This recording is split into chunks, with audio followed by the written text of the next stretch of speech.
যুক্তরাষ্ট্রে নিরাপত্তা ব্যবস্থায় স্বয়ংক্রিয় রোবট ব্যবহারের পরিধি বাড়ছে।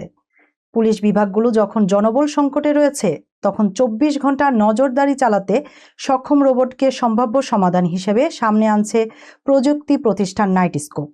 ক্যালিফোর্নিয়ার সিলিকন ভ্যালি ভিত্তিক এই কোম্পানি জানিয়েছে, তাদের স্বয়ংক্রিয় নিরাপত্তা রোবট ইতোমধ্যে যুক্তরাষ্ট্রের কয়েক ডজন অঙ্গরাজ্যে মোতায়েন রয়েছে। এসব রোবট সার্বক্ষণিক নজরদারি চালানোর পাশাপাশি আশেপাশের শব্দ ও পরিস্থিতি পর্যবেক্ষণ করে।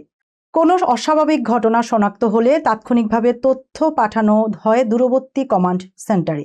নাইটস্কোপের প্রযুক্তিতে কৃত্রিম বুদ্ধিমত্তা, রোবট এবং মানুষের সমন্বয় ঘটানো হয়েছে। কোম্পানির মতে, একঘেয়ে তথ্য নির্ভর কিংবা ঝুঁকিপূর্ণ কাজগুলো রোবট করতে পারবে, আর গুরুত্বপূর্ণ সিদ্ধান্ত ও আইন প্রয়োগের দায়িত্ব থাকবে মানুষের হাতে। নতুন প্রযুক্তির অন্যতম ইউনিট K7। এটি কর্পোরেট ক্যাম্পাস, খামার, এমনকি সীমান্তের মতো বড় এলাকায় স্বয়ংক্রিয়ভাবে নিরাপত্তা দিতে পারে। রোবটটি নিজেই চার্জ নিতে সক্ষম এবং দীর্ঘ সময় ধরে কাজ করতে পারে। নাইটস্কোপ ভবিষ্যতে যুক্তরাষ্ট্র জুড়ে ১০ লাখ নিরাপত্তা রোবট মোতায়েনের লক্ষ্য নির্ধারণ করেছে। তবে প্রতিষ্ঠানটির দাবি, মানুষকে প্রতিস্থাপন নয়, বরং প্রযুক্তির মাধ্যমে নিরাপত্তা কর্মীদের সক্ষমতা বাড়ানোই তাদের মূল উদ্দেশ্য।